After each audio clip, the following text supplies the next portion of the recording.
Good afternoon. We're in the midst of a historic economic recovery. And because our successful vaccination program strategy has been working and the immediate relief through the American Rescue Plan has brought back our economy from the worst economic crisis in nearly a century, America is now on track. We're now on track for the highest economic growth in 40 years. And among the highest growth records on record. We designed our economic strategy to be durable to the ups and downs that come with recovery. There are ups and downs. That's why the American Rescue Plan was designed to help people not just all at once, but over the course of a full year. So we could continue supporting families, small businesses, state and local budgets to help them weather those ups and downs. And now that the economy is back on track, we're making progress on the second phase of our strategy, ensuring long-term growth. That's what my Build Back Better agenda, including my Americans Family Plan and the bipartisan infrastructure agreement we reached last month, that's what they're all about, long-term. But to keep our country moving, we have to take another step as well. And I know you're all tired of hearing me during the campaign and since I'm elected president, talk about it. And that's bringing fair competition back to the economy. That's why today I'm going to be signing shortly an executive order promoting competition to lower prices, to increase wages, and to take another critical step toward an economy that works for everybody. The heart of American capitalism is a simple idea: open and fair competition.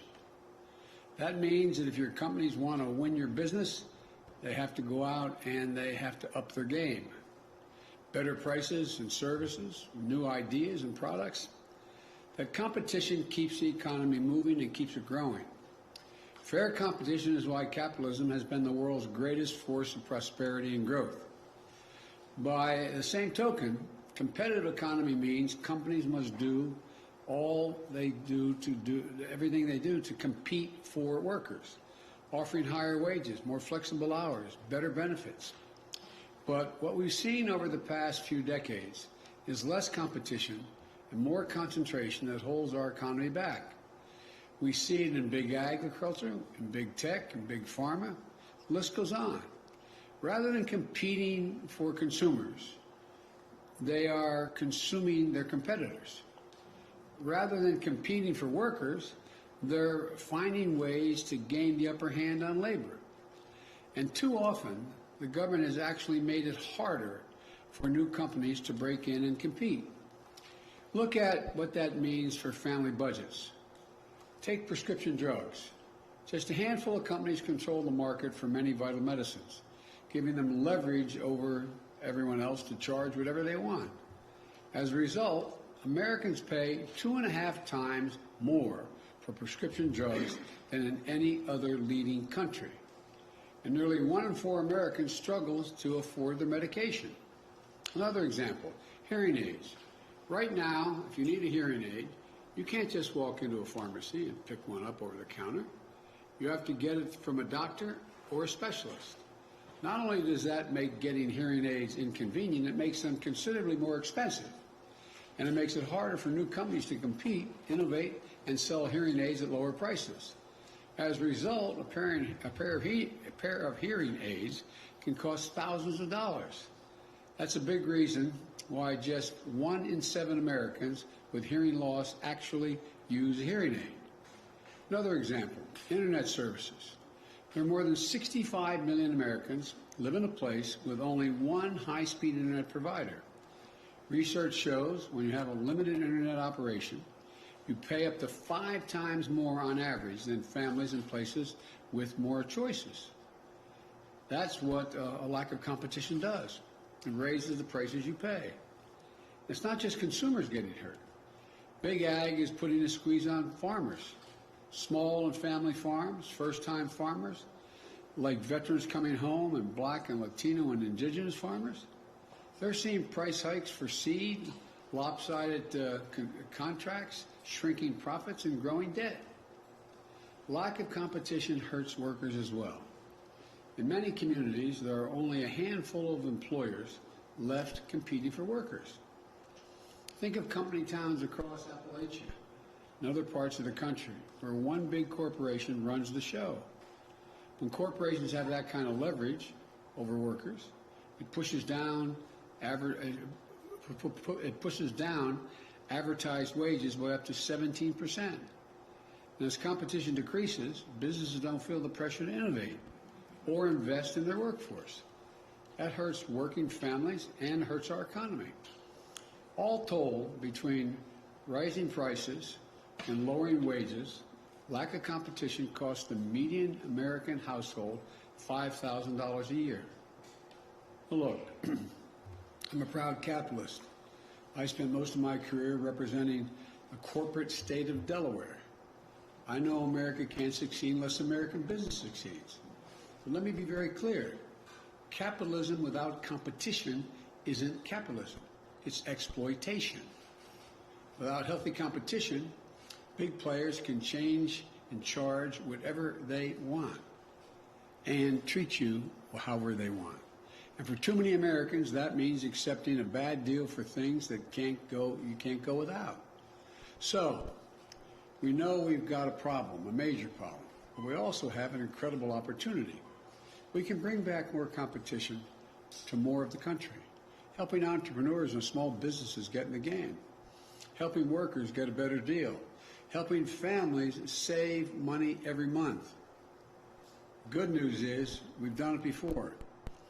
In the early 1900s, President Teddy Roosevelt saw an economy dominated by giants like Standard Oil and J.P. Morgan's railroads. He took them on, and he won. And he gave the little guy a fighting chance.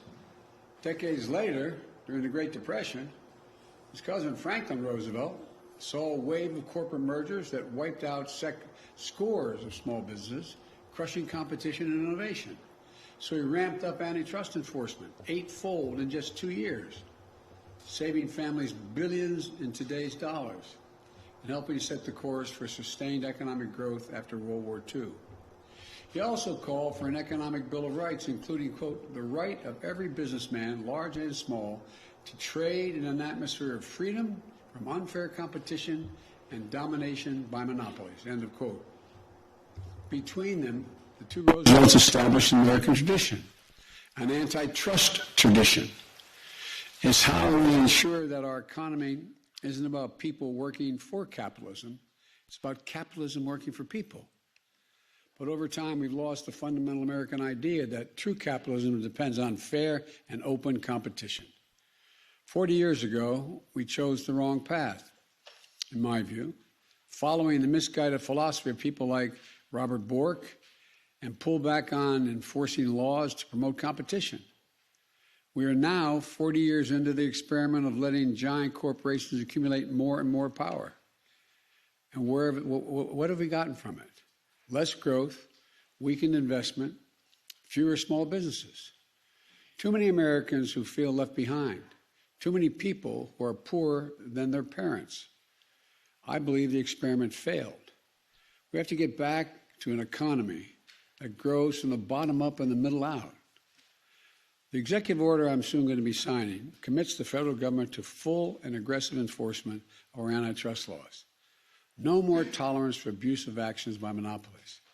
No more bad mergers that lead to mass layoffs, higher prices, fewer options for workers and consumers alike. My executive order includes 72 specific actions. I expect the federal agencies, and they know this, to help restore competition so that we have lower prices, higher wages, more money, more options, and more convenience for the American people. Today, I want to focus on 3 specific actions. First, the FDA, the Food and Drug Administration. We're going to work with states and tribes to safely import prescription drugs from Canada. That's just one of many actions in the executive order that will lower prescription drug prices. Second, the FDA is going to issue rules so that hearing aids can be sold over the counter. That's something the last administration was supposed to have done but didn't do. We're going to get it done. After these rules go into effect, a pair of hearing aids could cost hundreds of dollars, not thousands. and you'll be able to pick them up at your local drugstore.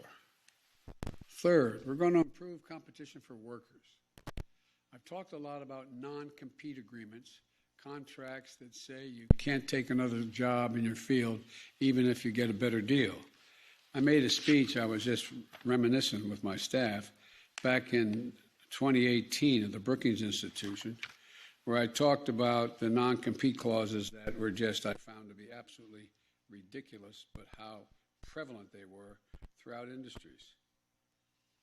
At least 1 in 3 businesses require their workers to sign a non-compete agreement. These aren't just high-paid executives or scientists who hold secret formulas for Coca-Cola so Pepsi can't get their hands on it. A recent study found 1 in 5 workers without a college education is subject to non-compete agreements. They're construction workers, hotel workers, disproportionately women and women of color. Think of the 26-year-old employee at a company. She's a star worker, but she isn't being treated right. She's underpaid, passed over for promotions. Competitor across the street knows it, but wants to bring her in at a higher wage, but she can't do it. Her company threatens legal action over a non-compete clause she had to sign in order to get hired in the first place. She can't afford a lawyer for help, so she's locked in. Imagine if you're in her shoes. You'd feel powerless, disrespected, bullied, trapped. That's not right. Workers should be free to take a better job if someone offers it. If your employer wants to keep you, he or she should have to make it worth your while to stay. That's the kind of competition that leads to better wages and greater dignity of work. Look, I'm not going to go into it now, but I used to, there's non-compete clauses or people running the machines that lay down asphalt. If in fact you get offered a job and you have you're in Arkansas doing it, a lot of specific examples, you can't take a job in West Texas to do it. What in the hell does that have to do with anything? No, I'm serious. Or there were clauses in McDonald's contracts. You can't leave Burger King to go to McDonald's. Come on. Is there a trade secret about what's inside that patty? No, but I'm serious. I don't know whether you do know. I didn't know till 5 years ago the incredible number of non-compete clauses for ordinary people who is done for one reason: to keep wages low. Period. Look, my executive order calls on the FTC to ban or limit non-compete agreements. Let workers choose who they want to work for. I'm also calling on the FTC to do away with certain occupational licensing requirements. You realize if you braid hair and you move from one state to another, sometimes you have to do a 6-month apprenticeship, even though you've been in the business for a long, long time. What's that all about? Military families, for example, they're often on the move between states with each new assignment. So you have a woman in the military, her husband's following her, or vice versa. Guess what? If you're a plumber, you have to get a different license when you move from Delaware to Missouri. Look, it can't be a significant burden to get a new license in a new home state. That burden can't be around anymore. It takes time and it takes money. It takes a toll on families' income while you're waiting. We should remove that barrier, providing more mobility, more opportunity, higher wages for families on the move. This is something that my wife Jill has worked on together with Michelle Obama through the Joining Forces Initiative for the military. We're going to keep that moving. We're going to get it done with an executive order. Let me close with this. Competition works. We know it works. We've seen it work when it exists. Fair competition is what made America the wealthiest, most innovative nation in history. That's why people come here to invent things and start new businesses. In the competition against China and other nations of the 21st century, let's show that American democracy and the American people can truly outcompete anyone. Because I know that just given half a chance, American people never, ever, ever let their country down. Imagine if we give everyone a full and fair chance. That's what this is all about. That's what I'm about to do. So I'd like to invite the cabinet members up here. I'd like to, the Attorney General is here, General Garland, Javier, Mr. Secretary, you can come up too. I've been watching on television, you've been really good. Gina Raimondo, also Pete Buttigieg, and the chair of the FCC, Lena Khan, acting chair of the FTC, and director of the National Economic Council. Am I leaving anybody out? Anyway, come on up. This may be the first cabinet meeting we've had.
Thank you, everyone.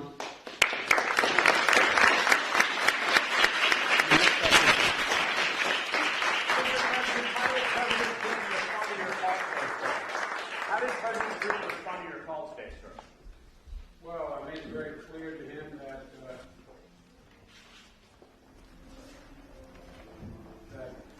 the United States expects when a ransomware operation is coming from his soil, even though it's not sponsored by the state, we expect them to act if we give them enough information to act on who that is. And secondly, that we've set up a means of communications now on a regular basis to be able to communicate to one another when each of us thinks something's happening in another country that affects the home country. And so it went well. I'm optimistic. You said 3 weeks ago there would be consequences. Will there be, sir? Yes.